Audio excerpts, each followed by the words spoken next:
What's interesting for me is that one film I feel like is slightly underrated of this new Star Wars films is Rogue One. But I think the problem with Rogue One... I love Rogue One.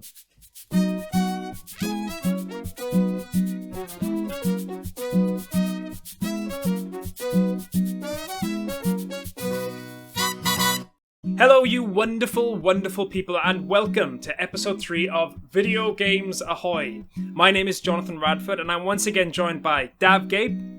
Hello. And Zac Hamilton. Hi there. How are you doing, fellas? Man, it's good. It's good. Things are nice. Good Ooh, weather. My thumbs are weird. Thumb check. It's all good here, man. Well, they obviously can't see this on the podcast, but essentially Dav has weird thumbs. Sorry, listeners. So if anyone let's check out listening on YouTube. Spotify, Yeah. get yourself on YouTube. Exactly. Get on YouTube. Gents, the podcast gods have smiled favourably upon us this week. For you see, we have finally been accepted by the Google. Yay! Yes, that's right. We are now on Google Podcasts. We've officially made it. I feel like we're there now. I feel like we can stop. They're lucky to have us. Yeah, Frankly. yeah, exactly. But if that's not the place where you want to listen to us, we're also on iTunes, Spotify, Deezer, TuneIn, and a bit of the YouTubes as well. So look us up there if you fancy a change of scenery. We also have a Patreon page where if you're feeling particularly generous, you can support us by donating to the channel. And if you can't or don't want to, then that's also fine, because your decision to listen to us right now is like the warm hug we so desperately need. I feel like that's true. I think we're all looking for a But can't have. But can't have because of social distancing. So What tiers do we have on there, Johnny? there are many. What kind of pledges can people do? I in front of me, I don't have the pledges. There is a £1 pledge, I believe. There is a £5 pledge and a £10 pledge. And anything in between. And you know what? If you want to give us £1.50, you can do that. You can do Don't that. do within that. your Give us power. £5. This is the information age we're living in right now. You can do whatever you want. I mean, not anything you want. Don't do that. Keep it legal, guys. Keep it legal. And speaking of generosity, we have some new additions to our delightful crew of misfits on our Patreon page. So to Jamie and Christine, welcome aboard. Thank you both for donating to the podcast. You have hearts of gold. You guys are the best. Yeah. And pots of it. Yes. Yeah, well, they really do. Money bags. As well as Patreon, you can find us on the usual websites like Twitter, Facebook, and as ever, if you want to put a face to these voices and don't want to spend hours traipsing through Facebook, then you're in luck, because we're also on the YouTubes, like I said earlier. Right, that's enough of that. Should we talk games? Let's talk about some games. Now, actually, there's one thing I wanted to talk about. So last week, I started telling you guys a story of... Let's not talk games. Yeah, let's not talk games. We're going to hold on games just very, very quickly. We're going to park games very quickly. There's a good reason that we didn't finish this story. There's a story I was telling last week about my fear of flying, that apparently I have the mental capacity of a goldfish, because I completely forgot about 10 seconds into telling the story. But essentially, I wanted to finish it.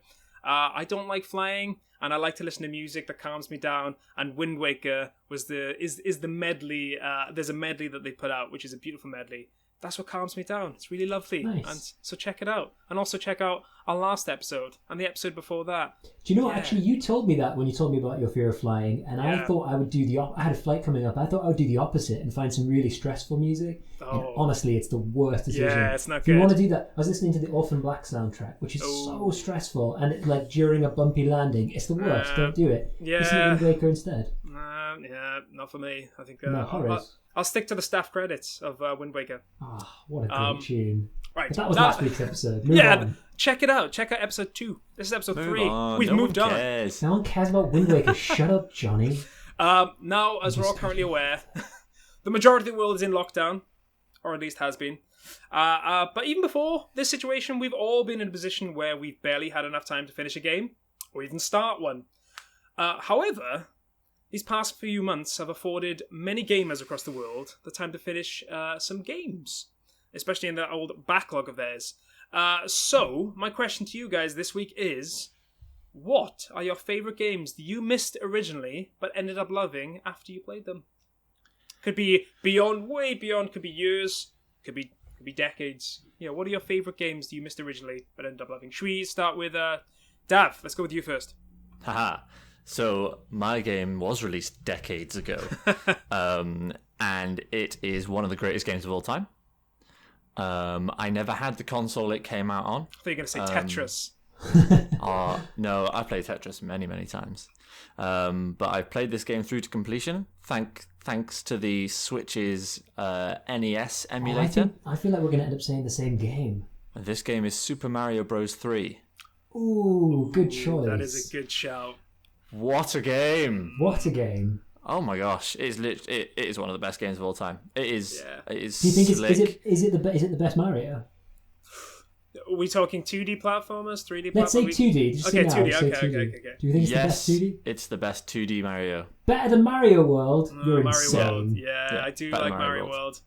Mario World's my favorite. But it's still, I think 3 really cemented it as, wow, this is a series that is just That's incredible. true. It was a big step forward. It was a huge step forward. Yeah. I can't believe that game came out on the NES. It Yeah. blows my mind. Yeah, man. You got Super Mario Bros.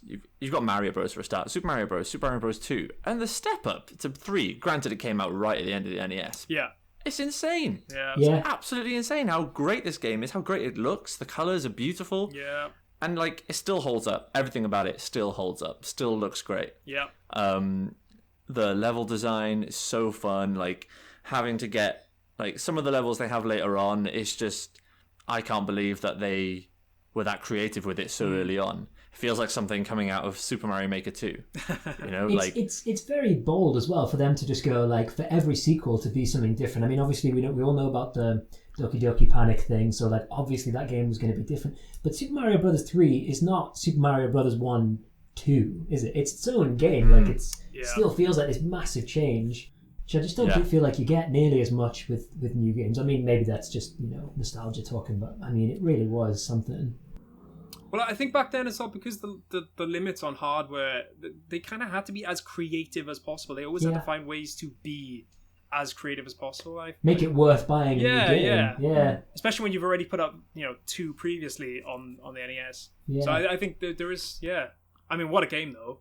What a game. There is But fantastic. Do you want to talk any more about that, or just should we park it there? I think enough people have played it, and it's just it was something that I felt shame about, that I hadn't ever experienced it. Yeah.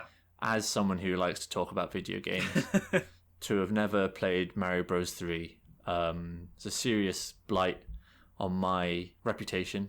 Not that I have one. And there are other games in other key franchises that I still haven't played, and I won't tell you what they are. Ooh. But I will tell you when I've played them. Oh, do you know what? That is a topic in itself. Because I no doubt there's games that we're all going to be ashamed of that we haven't played. There's Do you want to hear one? for me. You want to hear one? Yeah, let's hear one. The Legend of Zelda. No. Ocarina of Time. No! How dare you? Oh Bleep my me out. Bleep me God. out. That was... Wow. Wow. No! How did you never play Ocarina of Time? I'm sorry, Johnny. I know you've got a schedule. No, let's stop for a second. How have you never played Ocarina of Time? I mean, okay, I get it. It's overrated, but have you played it's been Majora's out on Mask? every console that's ever existed. It's on. You can play it on your microwave. I'm gonna download it on my microwave. Oh no, it's microwave. Yeah. I'm shook. Have you played Majora's Mask? A little bit, yeah. And Okay. I know it's largely the same assets from Ocarina of Time. Yeah, but it's again, essentially Majora's similar. Mask wasn't something that I played on N64. Yeah. That was something To be later. fair, I didn't play that on the N64. I think I played it on the GameCube remake. Well, I mean, to be honest, I was very fortunate with those games because my brother, I was into Mario before I was into Zelda. My brother loved Zelda. And a few of my friends growing up loved Zelda. So I was always going to end up playing them. But the only reason why I had such an early experience playing them is because my brother had those games. So I was able to go, okay, and I was watching him playing them. And I was like, oh, wow. I still think you should play Ocarina of Time. It is... Oh, I will. Yeah. It is dated, but I But still this is the think... thing I'm worried about. Are you still going to be able to enjoy it in 2020? I think you can. I think you still... Yeah, you are right. I think there's a nostalgia attached to it where it's like, it does drive the love of the game, and there are many things that Dav's going to be like, really? Yeah, but, actually, I do it. If I play it now, I'm like, why is this done this way? But I still think realizing that was kind of the tipping point for a lot. I mean, that and Mario 64 was the big moment for me in games, wasn't it? That was when like the targeting system in Zelda was, I mean, pretty much started so many action games just followed on that target system. But I mean, that is crazy. I do find that crazy for a man. That is really nuts. Yeah, for a man that plays a lot of games, that's quite shocking. It's very easily done in a lot of ways, though, because you just don't. I mean, because I missed out on loads of PlayStation 1 games, for instance, PlayStation 1 and 2, because I never had either of those consoles, and I've never really had the chance to catch up on a bunch of those. I mean, obviously I was talking about Shadow of the Colossus not that long ago, for that very reason.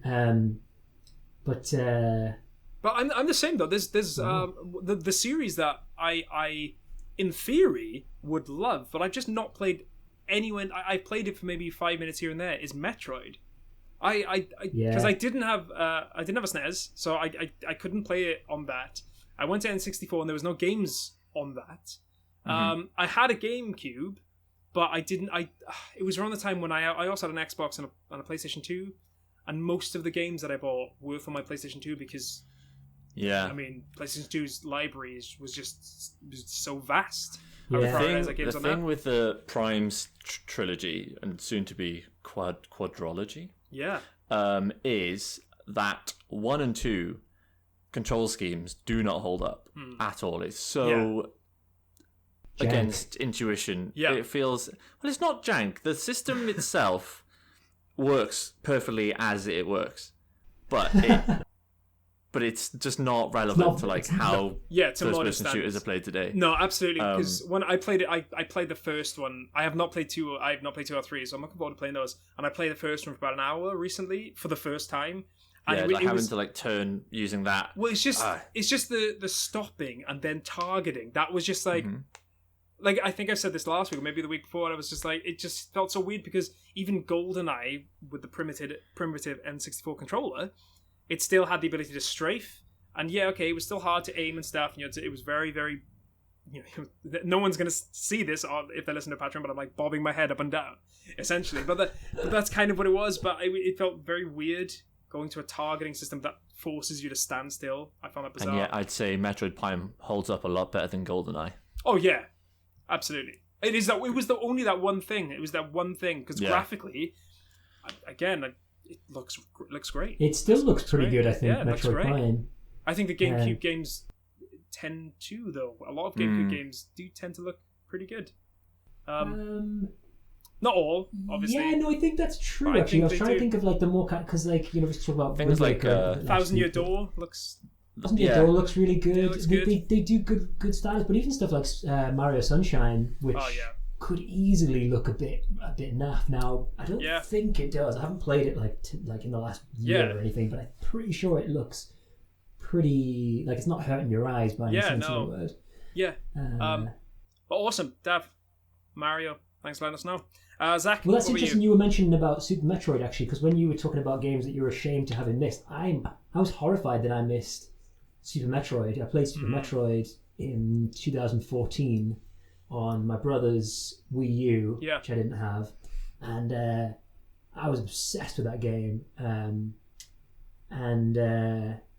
it's not the game I'm going to talk about because I haven't thought anything about it. But that game, just a little reminder for anyone who hasn't played it already, still a great game that holds up to this day. The game I'm going to talk about, I don't think does hold up all that well, in the way that.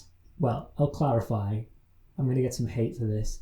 I played Skyrim about 2 years after it came out, which normally 2 years I wouldn't really say is missing it. But because Skyrim Which time that it came out? Oh, well, no, in the original release. The original release. So, like so I played it in like 2013, I guess. Okay. And I only put... Yeah, the only reason I think it counts as missing it was because it was such a big hype at the time. It was the game that everyone had played. And I didn't get it until about 2 years later, and I got it really cheap because someone sold it to me for like a tenner or whatever. And I was sort of set to hate it. I don't know why. I think because I'd played Oblivion and I didn't really give Oblivion a chance. I kind of just like didn't get what it was going for. With Skyrim, I was like, I'm going to give it a few hours. I'm going to force myself to play this game that seems quite complicated and I don't really know how anything works. And it was different to anything I played really before because I hadn't really played any PC Western RPGs at the time. Yep. And I got about an hour in, maybe 2 hours, and I was sitting thinking, like, I'm not really enjoying this. And there was like a moment where I was just like, no, I totally get what's going on. This is awesome. And I I put not as much time into it as I did with Breath of the Wild. I must have put about 100 hours in it. Like, I've still got my character somewhere on my Xbox 360, and it's like level 50. I mean, that's nowhere near what some people are getting to, you know. But it was like, I spent a good chunk of time.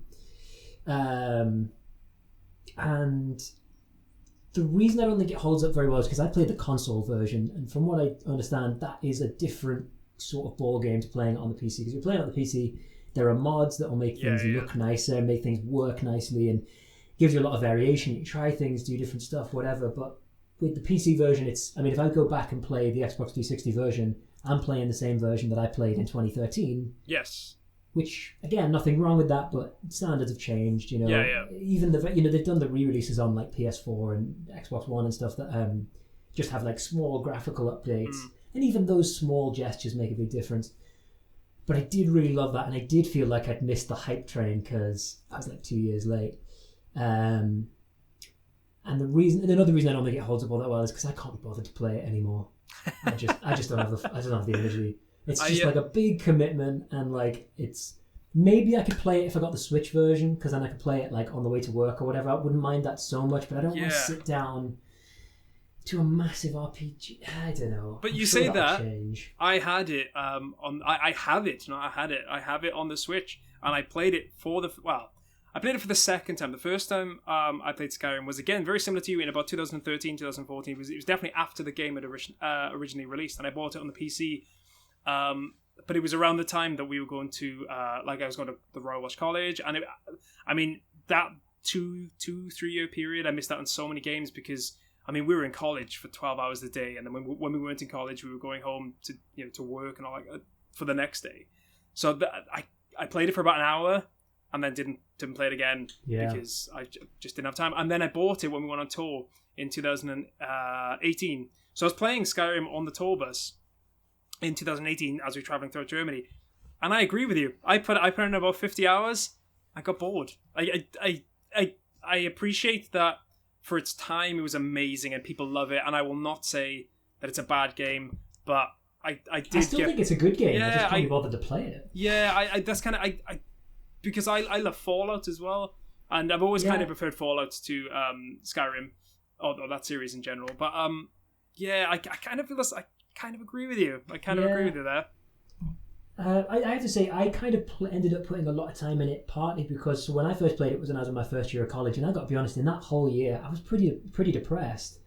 And so I would stay in a lot, and I didn't have that many like good friends, and I was in this really depressing how flat kind of thing. But so it was a really nice escape, for me to be able to. And I was on this tiny little CRT telly. Jesus, CRT in 2013. What was wrong with me? Oh, that's amazing. Tiny little thing, but it just, something about it was really engrossing. And I think that's part of the reason why at the time I could be bothered. Whereas now I've got other things going on. Apart from the fact that I have a job and things, I've got to pay bills and stuff. But I've also, I'll have to go outside sometimes, which I didn't really have to do so much at that time. Well, it's interesting you say that. Because I'll come on to my game now, actually, because that's the perfect intro. Because again, I played Skyrim with you as well, and I did find it is quite hard to get involved sometimes because it is huge, and there are so many things to do, and sometimes that can be quite overwhelming. But this is actually going to lead me to the game that I played recently, and I played it once before this time that I'm going to talk about specifically, but I had a tragic moment with it the first time. So I'm going to talk about The Witcher 3. So I played it around about 2016. So around the time it came out, I think it was a couple of months after. I haven't played The Witcher 3. Oh, okay. So listen to this and then maybe play it. Okay. So when I first played it, when I first bought it, I put in about 15 hours, and I was really enjoying it. I was involved. And then I turned my PS4 off by the wall because, sometimes I do that. No. Didn't shut it down properly. PS4 wiped all of my data for every single game that I've had.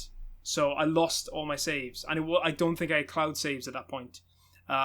So I lost everything. I lost and to then go back and start again. It would be different if I was close to the end, because then I could be like, okay, I'll give it a period, and then I'll start again because I would have completed it anyway. But I was so close to the start, I was like, I can't I don't have the energy to put 15 hours just to get back to where I was. Yeah. So I just put it down and left it. And then they ported it to the Switch. Oh my god. Okay, so obviously it does not look anywhere near as good. It looks, I mean, it doesn't look great. It doesn't look terrible for me personally. I had no issues with it graphically, but I can admit that it doesn't look great. However, the entire game's on there. The DLC is on there, which are both incredible. Some of the best expansion passes I've ever played. The DLC from The Witcher 3. The story is incredible. I love Geralt. I love his sass. He's the sassiest protagonist I think I've ever played as, and it's amazing. I love the world. It was so in-depth, and it always felt natural to, like, you'd say, I want to go and explore that, and then all of a sudden you'd find a quest that would take 5 hours to complete. And it wouldn't just be a fetch quest. It would be genuinely engrossing. And you'd be like, that's not even part of the main quest. There's nothing to do with it. And the design of the game, the whole world is just so incredible. I would highly recommend anyone playing that game. And Dav, to be honest, I mean, if you're at home and you've got the time, buy it on PS4. I have it. Do you? And I've got the expansions and everything. Oh man, honestly, and I think as well, I just want to say how much I love them, because they put the whole game on one Switch card, and it's 30 gigabytes. I think it's one of the biggest games that you can get size-wise on the Switch, and they put it on one cartridge. And there are some companies that put 16 gigabyte games and spread it out, and you have to download the second game, and the first game might only be 8 gigabytes. Like that, like what they did for the Switch, and apparently it sold close to 1 million copies as well. So I'm so chuffed about that, because how they did it is just incredible. But I loved it so much that The Witcher 2 and The Witcher 1 I'm going to go back and play. They are very different. Yes. Because I've played The Witcher 1 and The Witcher 2. Oh, really? And I had fun. I had a good time. I think I prefer The Witcher 1, even though The Witcher 2... Go on. No, you go. The Witcher 2 had a lot of improvements, a lot of sort of quality of life improvements, and then The Witcher 3, from what I've heard and what I've seen, seems like a huge improvement then. Yeah. And obviously it's open world, whereas the first two aren't. Is it not open world in the first two? No, it's kind of open area. Okay. Okay, I see what you mean.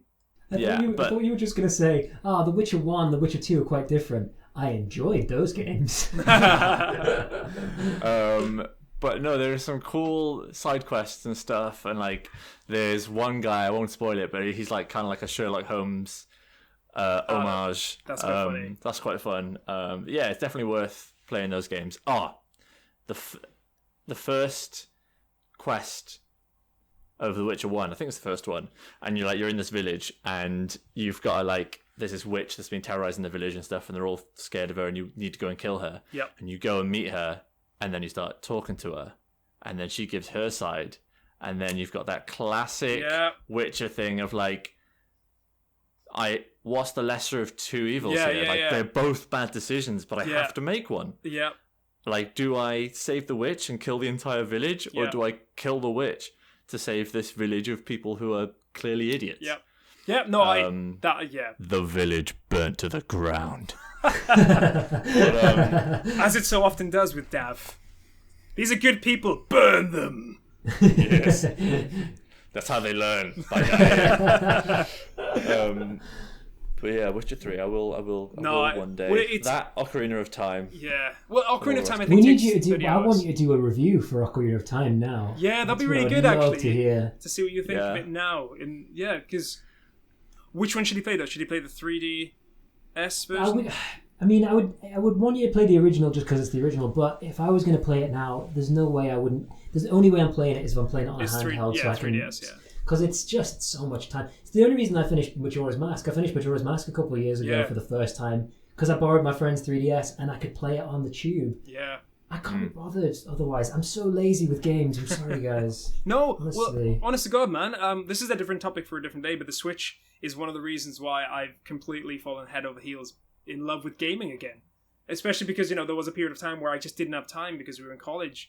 The Switch, honest to God, it's got me to play so many games that I wouldn't have played because I didn't have the time in the period that it was. Absolutely. And Absolutely. that's the thing with as well with like having things that's portable, because I should get a gaming PC, right? But instead I buy a gaming laptop. And it's like, that can't be improved. It's only ever going to be the quality it is. Yeah. Whereas a game PC, obviously, you can modulate it. You can take bits out, put bits in. But just being able to go, well, I can take these games on my laptop, and I can take them when I'm visiting my parents, and I can open it up, and I'll have the games there, like Gears Tactics. I'll take that wherever I want. Yeah. You know? No, agreed. It's a different thing from playing games as a kid, like, because you've got places to be and things to do, and like. I've struggled for a long time trying to find it. Well, not at the moment. Well, this is the thing, So I'm even tempted right now to buy an Xbox, because there's a few games I want to catch up. Speaking of games that we missed out on, I'd quite like to catch up on, but can't really justify that. I recently got Game Pass, so I'm looking forward to dipping into some of those games. Good stuff. Man. I don't have an Xbox. I don't have an Xbox, but I've got a good gaming PC, so I'm gonna play some games on there. I did what did I download the other day? Oh, the new Streets of Rage. So I'm looking forward to playing that. I haven't played it yet, but I'm going to play it. Dude, let's play it together. Yes, let's do it. Not right now. We've got a podcast. All right. But... Right now. Zach. Right, we've got 40 minutes. All right, I'm counting down. We're playing Streets of Rage. Bang on. I don't care. The following... No, Zach, I don't care. Get out. The following games are jank. Have either of you played Streets of Rage 4? Yeah. I played it for like 1 minute a day to see if it worked and if my controllers worked, because I've got two controllers. Is it the same or no? Well, we'll let you know after we play it properly. There you go. Next week. Fiddlesticks. Right. Should we move on? Yeah, we are. Yeah. No, we're doing nonsense. Yeah, we are. Dav, what have you been playing? Gears Tactics, mate. Oh, no! You said that last week. How is it? How is it living up to expectations? So I went in with like medium expectations, and it is above medium. Okay, that's good. So like, that's very diplomatic of you to have. I've played about 20 missions so far. It's a lot longer than a Gears game, and I remember watching an interview where they said that we want Gears Tactics to feel like a Gears game. Right. To feel like you could play Gears of War 5. Yeah. And you could go to Gears Tactics and you still feel like you're playing a Gears game. Just the mechanics are different.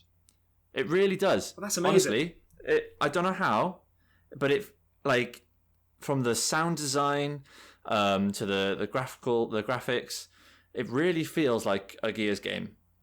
Even though it plays completely differently. I mean, I'm playing with a mouse as opposed to a controller. So, for starters, obviously, for those that don't know, Gears Tactics, turn-based strategy game in the same vein to like XCOM Chimera Squad, which is what I was talking about last week.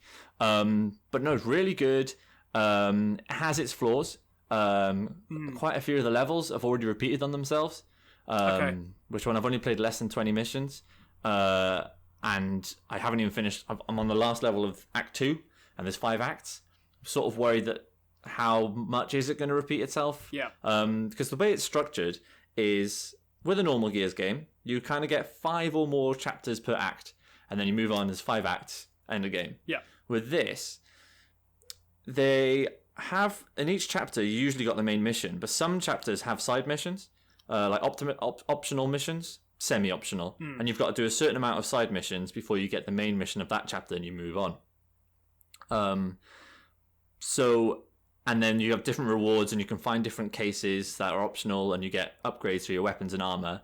So that's all different, obviously, to a normal Gears game, but it feels like it's got that DNA in it, and you can tell they've really taken the time, taken some care in making this game. Very few flaws. The character models of the characters that aren't your hero characters, your main guys, very they spent less time working on those, as they always do. But it's okay because you just pop a helmet on them and then you don't have to look at their face. But no, really good stuff. Good challenge level, really good challenge level. And I didn't have much of a problem until the final chapter of Act 1, where, semi-spoilers, I guess, you have to fight a Brumac, And if you don't know what a Brumac is, it is huge. It's got massive emulsion tanks of like explosive tanks on its back. It's got 2 huge machine guns for like forearms, and it also shoots rockets out of its back. Wow. So like, it's this massive boss battle, and it was like tense. I died like twice, and it was like really tense, and like I felt like on edge in a turn-based game. I felt rushed to do stuff, and I was like, oh right, I've got to do this, got to do this, got to do this. But it's turn-based, so I could take as long as I want. But it still had that rush as though you're playing an actual Gears game. You're like, I've got to get over to that bit of cover so I can be protected from this. And then you've got emergence holes. We've got different enemies coming out from the ground. You've got to throw grenades in those holes to plug them up to stop more enemies coming. And but it doesn't quite feel overwhelming, even though I did die a couple of times. It still felt like, oh, I messed up. I didn't make the right decision there. Yeah. Or I accidentally clicked the mouse when I shouldn't have done, like an idiot. Like, these are all things that I've done. That I died because I didn't do that right. Yeah. Which is what I think makes a great, challenging game. Like, yes. You talk about like Souls games, it's like, it's always your fault. If you die, it's your fault. Yeah, you've not learned. Or it's a learning experience. Yeah. And so for like Gears Tactics, whenever I died, it was a learning experience. I was like, okay, I won't do that time. I'll do this time, you know? But yeah, really enjoying it so far. I will carry on playing it. I will play more of it. But yeah, I've done about 20 missions. I was expecting it to be shorter than it is. But assuming there's going to be 5 acts, to not have even finished the second act yet, I'm impressed. And despite a couple of repeating maps, really enjoying it. And there is enough variety. Sorry, there is enough variety. I'm getting emotional. It's so good. There's enough variety that like I'm enjoying myself, and like I'm like, it's one of those, oh, one more mission. Yeah. Oh, one more mission. Yeah. And the missions, they can take quite a long time. Whereas compared to XCOM, you're in, you're out. You can do one mission, 20 minutes, maybe less, maybe 5 minutes sometimes. Go in, do a mission, go, oh, I'm good. Cool. But both games have a one more mission kind of feel. I'd say Gears Tactics is a little bit more challenging than Chimera Squad on your just base difficulties. Yeah. And there's no sort of base building aspect to Gears. It's all about refining your armor and your weapons and finding different pieces and earning different mods for that. But no, really good stuff. Really happy. And it's on Game Pass. I got it for free in inverted commas. Yeah. But obviously I pay a monthly thing. Yeah. So it's not actually free. But, what a gift. Yeah. In this time. Yeah. In this time of need. What a gift. I imagine Game Pass for a lot of people is just perfect right now. Just because you especially if it's an Xbox game, you don't have to pay any extra money. It just comes out on Game Pass and you just play it. I mean, Xbox Series X, when that comes out, Halo Infinite, day one. Let's go. Hopefully. Maybe. If it ever comes out. If the world doesn't end tomorrow. Well, we're hoping. Yeah, we're hoping. Last of Us 2 is coming out soon, so... The official line for Video Games Ahoy is that the world doesn't end tomorrow. Like, that's the party line. We're going to go on record. We hope the world doesn't end. Yeah. Okay? We hope. So, if it does end, we didn't want it to. Yeah. Don't blame us. And no one can say we did. I mean, Zach's being suspiciously quiet. Yeah. But... Do you know what? I mean, honestly, I'm ready. I'm ready for the end. Actually, what happened is my internet's messed up, so I just lost you for a second, and then... Oh, we had you the whole time. We got you back. No, you are back, though, Zach. What are you playing? Oh, you know what? I've got the perfect thing for this. Oh, hey! Oh, I put my microphone away. Speaking of turn-based combat, I've been playing Pokemon Silver, the original, not Soul Silver, a game I've also played, which is was one of my favourite games when I was a little kid. I loved Pokemon growing up. I used to... Pokemon Silver and Yellow were the two ones I used to play over and over again. But again, it's another one of these games. I mean, I'm guessing you guys have played a bit of Pokemon here and there. Yeah. To some extent, yeah. I feel like anyone who's listening to this has probably played a Pokemon game at some point. I'm not going to explain it.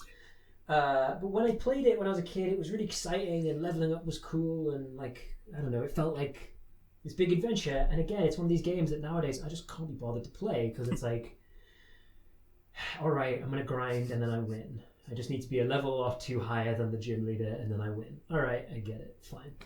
And then I was watching a video about a Nuzlocke challenge. I love Nuzlocke challenges. I've never done So one before. good, so interesting. Yeah. I watched one by an animator whose name I've forgotten. I'm really sorry. It's a very popular video, and it's a nice little animation of someone doing a Nuzlocke challenge. It's really cute. Little story about it. And I was like, I've got to do that. And I tried doing it on Pokemon Ruby, and that didn't really work so well because I feel like the leveling's slightly different in that. And I started doing it on Pokemon Silver. Anyway, short story. It's awesome. I love doing a Nuzlocke challenge. I will never play a Pokemon game ever again without it being a Nuzlocke challenge because the stakes are back. I actually care again. I actually am nervous. I'm like, for instance, the first time I tried it, I lost on the first gym leader, the flying type gym, because I didn't get the right kinds of Pokemon. Oh, for anyone who doesn't know what Nuzlocke challenge I was going to say, you might want to explain it. Yeah. Google it. No, the key thing about Nuzlocke challenge is that if your Pokemon faints, it dies. That's the main part. The other thing is you Release can only it. catch... It's gone. It's dead. It's just gone. Yeah. The other thing is you can only catch one Pokemon per route. Those are the two main rules. You're not really supposed to use... The first Pokemon. What's that, sorry? It's the first Pokemon you see. The first Pokemon from any route, From yeah. any...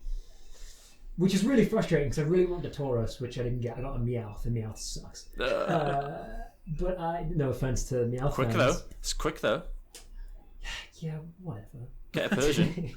I could get a Persian, but I don't know why I didn't want a Persian. I had something else that Moonstone. was similar. Anyway, so the first time I lost to the first gym leader, so I had to start again, and it was like a big problem. So then when I got past it, it was like super triumphant. And then I got to Whitney, and anyone who's played the second generation Pokemon knows how lame Whitney is. She just wrecks your team because she has a healing move and has rollout, so she just wins. And all of my team, my whole team was wiped out apart from a level 7 Ekans. So I'm already on, Gym 2, Gym 3, whatever it is. I have a level 7 Ekans. Dude. Oh, and I didn't want to start over because that would take just as long. So Yeah. The cool thing is, though, you can then catch Pokemon of a slightly higher level, so you don't actually have to grind just your level Ekans, level 7 Ekans. You can go to a new area and stuff. So it felt really stressful and strenuous and like it sucked, but it was also kind of exciting, you know. And I get to try new Pokemon all the time.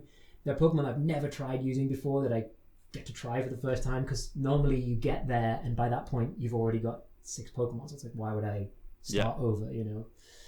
I think it probably works better in a later generation because Pokemon X was a great Nuzlocke game. I just think later.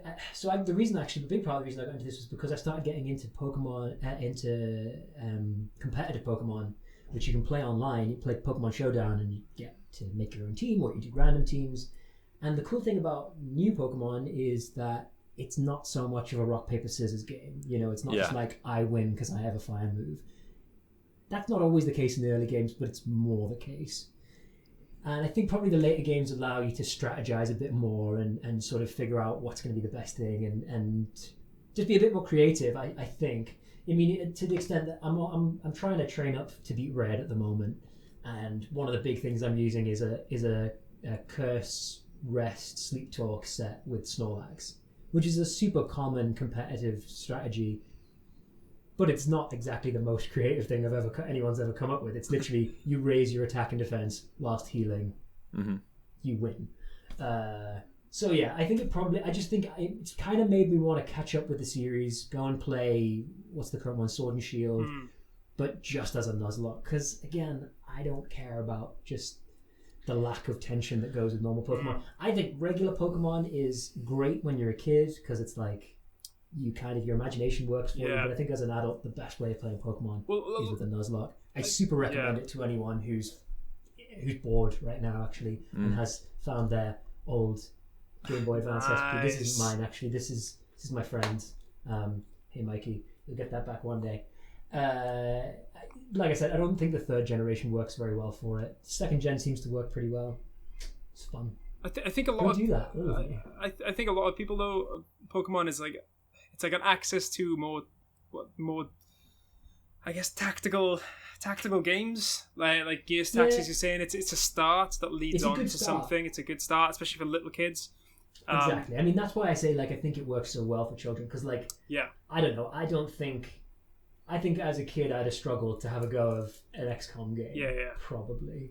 Partly because I was an idiot. Well, it led my brother to play games like Command & Conquer, and I mentioned last week Desperados as well. We both played the original Pokemon. I'm actually not a massive Pokemon fan, not because I dislike it or think it's bad. It's just not my thing, and I totally admire how much people love it and how much how passionate they can get. If we're going to talk about the last game, you're wrong, but I accept you. Yeah, it's just not my bag. It's just not my bag. No, I totally get. I mean, such a big thing for me was just because the anime was on, all the time, so I got super into that. Yeah, I love the anime.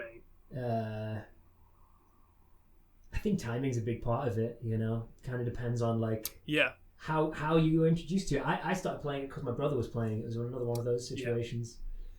It always is, though, isn't it? It's usually a sibling, especially when you're really young. I actually have a really sad story about Pokemon cards.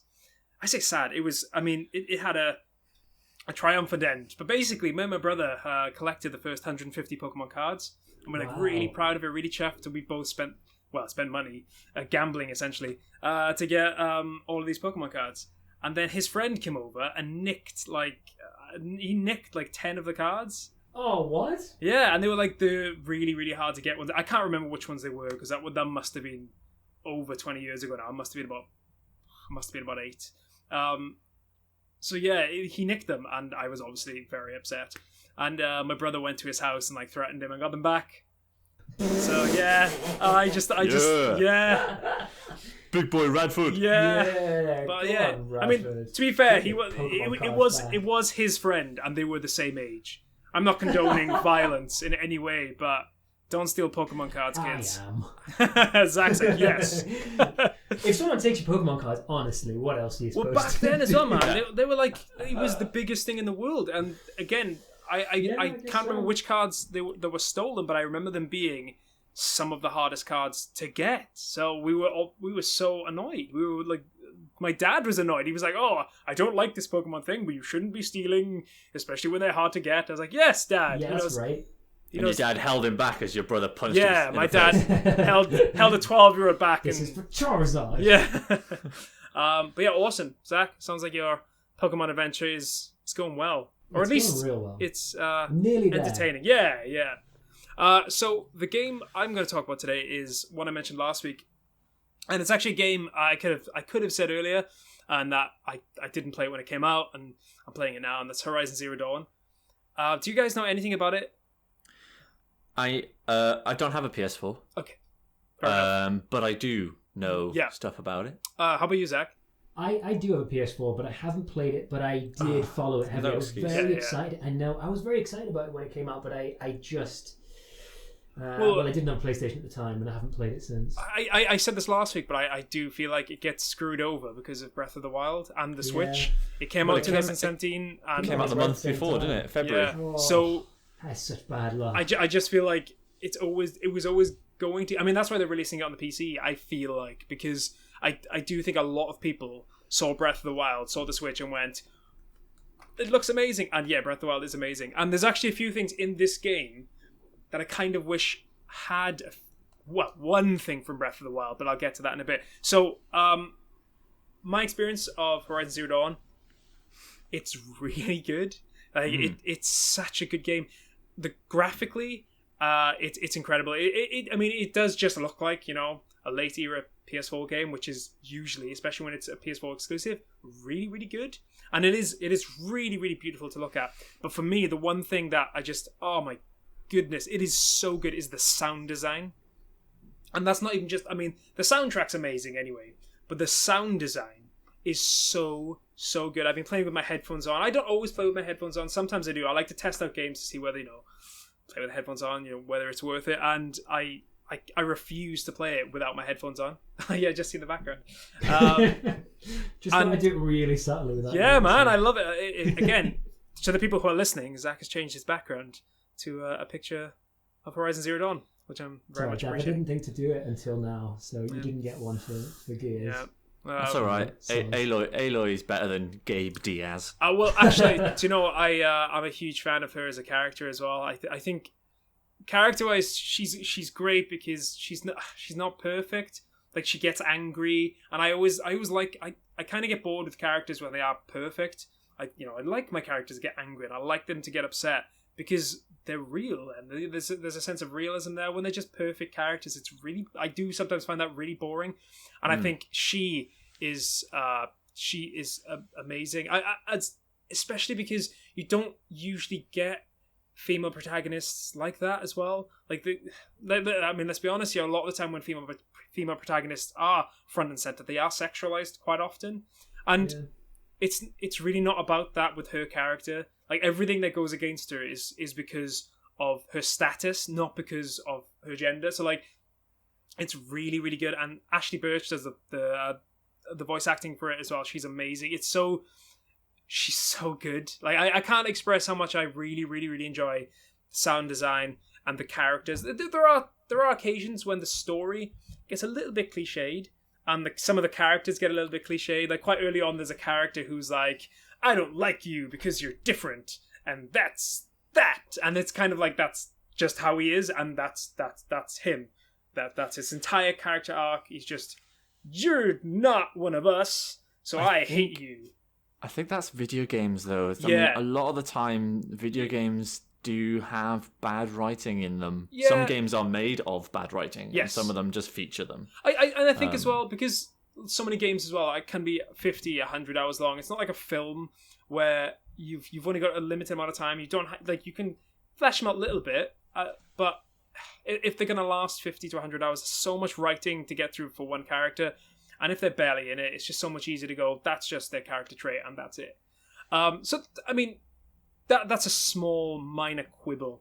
It's not really something that I get really annoyed about. It was just kind of like, oh, here we go. But that was it. I mean, otherwise, I think the story's really, really good. Again, I really like Aloy as the protagonist. I think she's great. I think, like I said, the sound design is really good. The world is incredible, and I think the soundtrack is perfect.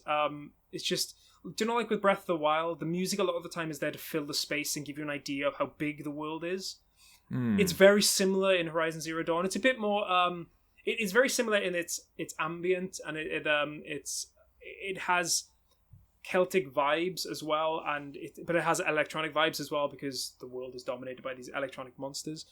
But yeah, I have a question about the monsters. Yes, go for it. So you know the one that's in Zach's picture right now. It looks like a kind of a diplodocus, but with a frisbee for a head. Yes. Are those things fun to climb? Yes, I climbed one for the first time. I climbed one for the first time yesterday. It was a really good experience. Speaking of, there are two things I'm going to talk about. One of them is again a small thing that I just think they should do with. But the first thing I'm going to talk about, and it's not a massive issue, but I do feel like this is one game that desperately needed the ability to climb anywhere, because it's so easy to climb things, and you're so often faced with a mountain, and you have to you have to do that really annoying thing where you've got to like jump and then hope you don't slip, and then jump and then hope you don't slip, and jump and jump and jump if you want to get higher, unless you can see something to grab on, which is kind of that, oh look, it's a piece of rope and that's what I've got to grab. Whereas with Breath of the Wild, you can climb on anything, and that was a huge selling point of the game. I feel like if there had been a bit more of that, it doesn't have to necessarily be you can climb anything, but I just wish it had the freedom to be able to do a bit more of that. Maybe widen what you can climb than what it actually is. It's surprisingly narrow what you can actually physically get her to climb, and that is kind of frustrating. Again, it's not a massive issue. I don't know what you're talking about. I find games like that to be completely fun and non-frustrating. That's right. That's your still weekly... coming for you. Coming for you, Uncharted. That's your weekly Uncharted hit from Zac. But weirdly as well, there's the game in general actually reminds me. You guys have Dad definitely hasn't played Witcher 3. You haven't played Witcher 3. Zach? Not at all. I've watched a friend play a little bit of it. Well, there's an island in Witcher 3 called Skellige, and it reminds me very much of that. The music is very similar, the way it feels, that it's led by tribes. And I think because I love Witcher 3 as well, as soon as I saw that, I was like, you know what, I'm sold on this already. So I knew it was going to be an easy sell for me. The one thing that has kind of frustrated me a little bit is you can't save manually whenever you want. You have to go to a save spot. And I just think in games like that, you guys might disagree with me, but in games like that, I feel like having the ability to just go, right, I'm done, I need to save, is I just think in modern games, I think it needs to be there. I don't like the fact you've got to essentially find camps, and they're spread out everywhere, and they're not hard to get to. It only takes about 30 seconds to get to. But I just feel like modern games, you should have the ability to just save whenever. Yeah. I don't like not being able to just go, I want to save. I just want to save right now and quit. Because I'm trying to think of the last modern game that I played where you couldn't just save Yeah. or had autosaves, you know? yeah, well, it does have autosaves, but again, it's like you can't always, if you miss when your last autosave was, you can't always trust when it is. And there was a few times yesterday because it's not a massively hard game, but it's not an easy game. You can die relatively easily if you're not careful. And that's one aspect of the game that I do love, the stealth. You can just run in like, bow and arrow, just hitting people, whatever. You can do that, but you really get more from it when you are playing it in a stealthy way, when you are hunting, the robots, or when you're hunting the enemy, or whether that be people or what have you. And that is when it really, really, really gets going. I think that's great. But yeah, it's just yesterday I died after I died and I couldn't save just before I went into this battle that I had to do, and it took me back by about 5 minutes, and it's just kind of frustrating in that sense. It's just like, oh man, it just Johnny, it's 5 minutes. What else are you doing with your time? No, but you know what I mean? It's just like I think the reason why is because we've been spoiled. We've been spoiled by most games, but particularly by the Switch, because you just go click, the Switch turns off, click, the Switch turns on. You're in the exact same place. You don't even have to save, and it's like, Do you press a switch? oh, is that why it's called the Switch? No. Oh, Isn't that the same with the PlayStation? Because you just press the home menu. yeah, and it but just like sort of freezes. I think it's more. I don't like to put it on rest because often, Yeah. mainly because I do turn my plugs off when I go to bed at night, just by the wall, because it's loads of electronics plugged into it. I'm like, you know what, I'm just going to turn them off. So if I forget to turn it off rest, and my PlayStation wipes again, I'm kind of like, I'm with you. Yeah, I think it depends on the game. I do think an open world game should probably be doing like a decent, just because like it's massive. There's no real benefit. I think there are definitely games where a save point is like exactly what you want. I mean, for instance, like playing like a horror game, like Resident Evil's save points are like so exactly what you need. Yeah, because it builds on the story as well. It's like, I've got to get there. Oh my god, I've got to get there. Like it changes the sort of the tension and stuff. But I do think that it definitely depends on the game. I mean, Skyrim is sort of set us up to be like, come on, let's do auto, just like the quick save thing. Unless Skyrim's like the first one, it's certainly not the first one. The first of my experiences of being used to just saved. And it's very similar because The Witch is the same. You can save whenever. Yeah. And Breath of the Wild is the same. You can just press it. And I think it's because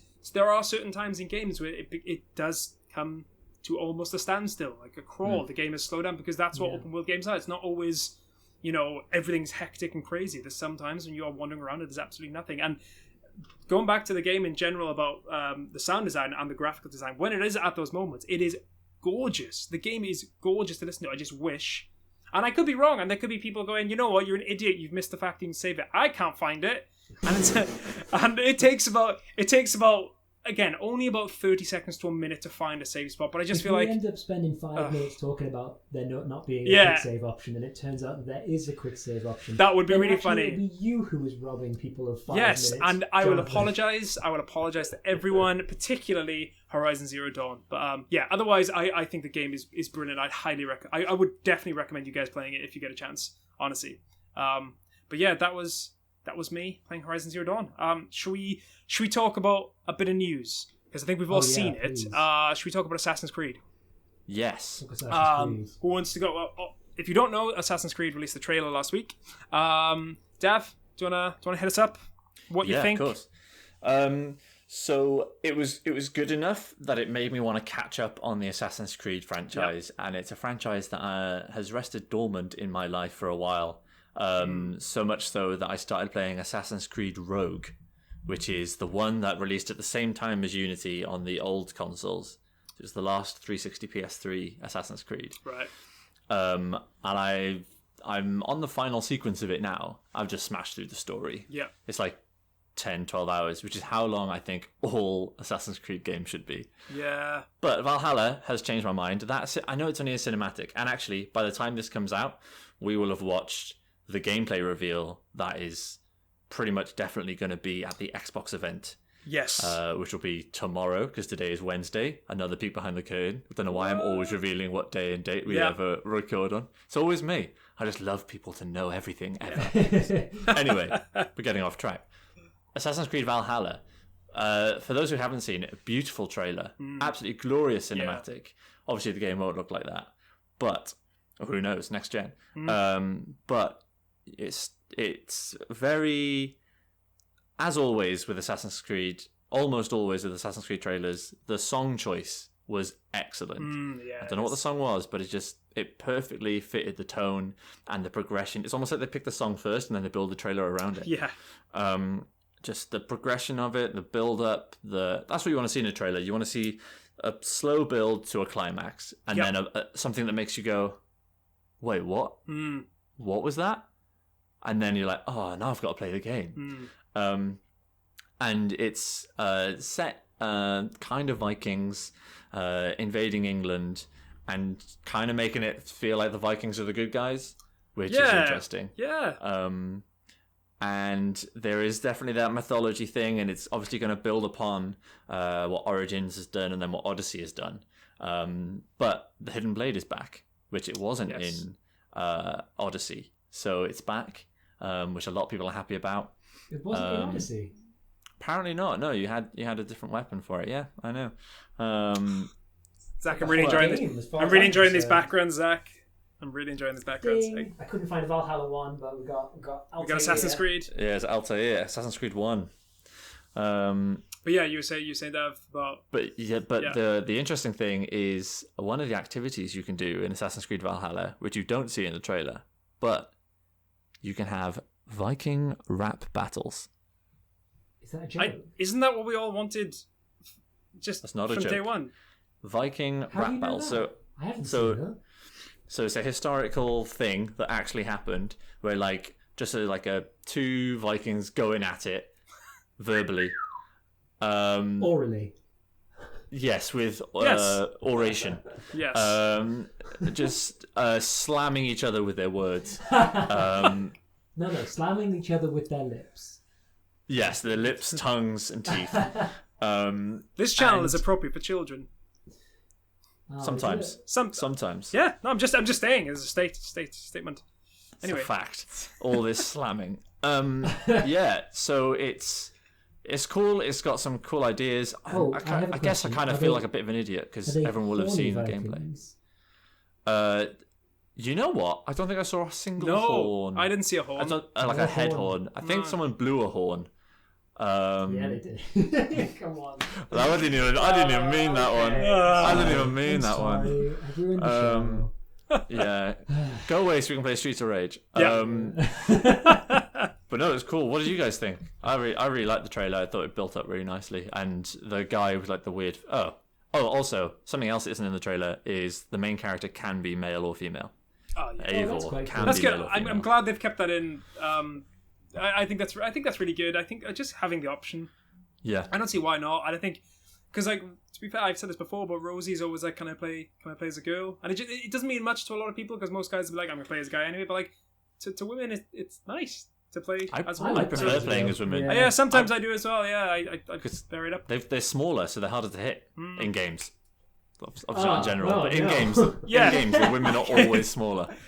In real life, it's much harder to hit. Yeah, women. I mean, we've all been there, honestly. Zach, what about you? What do you think? I have to say, I kind of have a similar relationship with Assassin's Creed in so much as it's sort of laid dormant, but not because of loss of interest, not sort of gradual, like, all right, that's enough of that. I had a big falling out with Assassin's Creed. Really? Because, which one?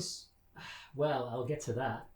So I've talked already about Assassin's Creed 2 and how much I love that game. It doesn't hold up. It's very frustrating to play now. The combat's annoying. The climbing's okay. Rogue doesn't hold up really. There's a lot to talk about. But at the time, it was one of those. It felt like a big step forward to me. It was, in yeah. storytelling. It really was. And as much as I like the idea of being able to play whatever gender, I think one of the things that made that game so great is Ezio's character. I think we get to see him from being like a snot-nosed little brat dingus kid to being like this cool, very collected, leader, and it's awesome. It's and all three. Again, I felt I didn't enjoy this sort of Ezio sequels quite as much as the original, but they still continued that development, what have you. So once we got to Revelations, I kind of started to be nonplussed. By that point, I'd sort of put Ezio's story to bed, so I was kind of done with that. So I was really excited about Assassin's Creed 3 because it had a new character, and I was excited about hearing about that.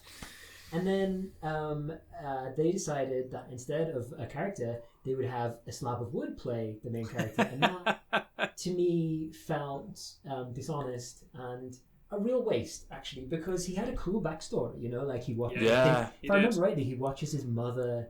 die, for a 10-year-old game. He watches his mother die. That first hour, I was like, "Ooh, what's this game going to be? This has got something." Yeah. Totally. And the setting as well. I think the setting is such an interesting setting as well. I actually really loved the setting. I thought it was really cool. But continue. Plank of wood. Really, what it comes down to is, apart from the fact that it had no plot that I cared about by the end of it, somehow, in spite of having these really cool building blocks that someone obviously worked hard on, it was also glitchy.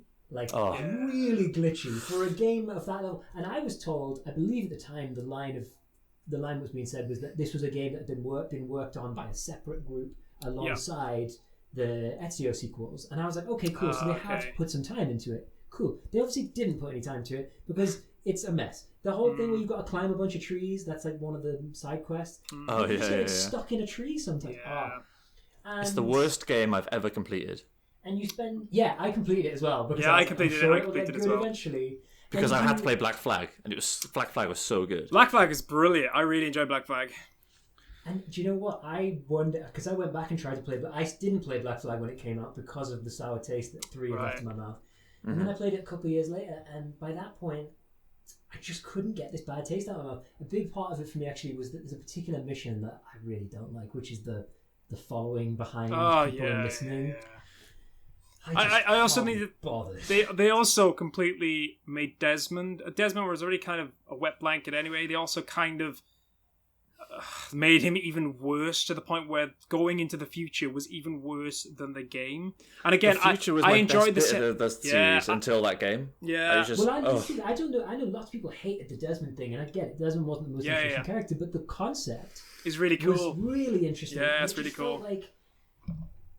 Man, either do a game set in the period, or do a future game, or do the nice blend over thing that you did for a while. But don't just vaguely say, all right, we're still doing Assassin's Creed, but don't worry about the future part. Just make a new game. In the same way, you could just as easily, for this new Valhalla one, you could just as easily say, we're doing a Viking game. And I don't think they basically do that. Apparently they basically do that with the later ones. But my God, the future stuff for Assassin's Creed 4 and Assassin's Creed Rogue. Oh, it's horrendous. Yeah, you're in an office of a video game development studio. It felt so forced, man. It felt so forced. No. And it's bizarre. It took, with Black Flag as well, I was enjoying it so much. And then when I got taken into the future, I was always like, I want this to end. This is making me hate the game. And then you go back into the game, it's like, yo, ho, ho. I'm like, this is brilliant. It's so good. It's such, because actually Black Flag was the last Assassin's Creed game that I actually played. So I'm very similar to you guys in that. It was, and that wasn't because I stopped playing it. Assassin's Creed 3 was the last one I played, and I didn't play Black Flag until years after. And that was that was only about six years ago. So I haven't played any of the new ones. Although my brother loves Assassin's Creed, and he does say the 2 new ones are really good. I think the problem with Assassin's Creed as well, there was a lot of fatigue. They were releasing one game every year. They were often... It's impossible, isn't it? Yeah. They released 2 at once at one point. Yeah, and there was often issues. They were they weren't fixing the games, they weren't making them properly, and it was good they finally took the time to go away and make them. And this is the first one I've actually looked at and gone, you know what? I think I'm gonna get this. I didn't think that with Odyssey, and I didn't think that with what was the first Origins. I didn't think that with those 2. Although I am more inclined to go back and play them. But I think I will. I think I will go ahead and play this. Gents, I think that's it for today. Thank you very much for listening to podcast number 3. If you enjoyed the show, then please follow us on Twitter, Facebook, YouTube, Patreon, and tell your friends. We'd love that if you told your friends. You could say, listen to how terrible these guys' opinions are. I don't care. Just get into Even listening. even if you don't have any, Yeah. as you open your window at 8 for the NHS clap, Yeah. just as the clap finishes, be like, "Video games ahoy!" and just. You And never know, maybe, might if you're work. lucky, someone will shout it back, and then we'll start a thing, and then... Yeah. Yeah. Obviously, clap first. Clap for the NHS first. Yeah, yeah. They are slightly more important than us. Just, And then after only the just, clap, only I just. don't know. I think do the video Video games games ahoy ahoy. thing first because Yeah. it's close. At 7:59. Right? It's close. Obviously, it's close. Yeah. 7:59 and 50 seconds. Video games ahoy. Patreon.com/videogamesahoy. And then, as it finishes, video games ahoy. You get Yeah, there. yeah, So, yeah, yeah. no. So maybe- Episode 3 is better than Assassin's Episode Creed 3. Yeah. So yeah. Ooh. We're just ending on bombshells all over the place. Thank you very much for listening. And stay safe. We make our jokey jokes, but stay safe. We love you all. Again, probably because it's Zach's mum. This is Jonathan, Dav, and Zach from Video Games Ahoy. And we'll see you next week. Uncharted 2 sucks. Ahoy! Uncharted sucks. Ahoy.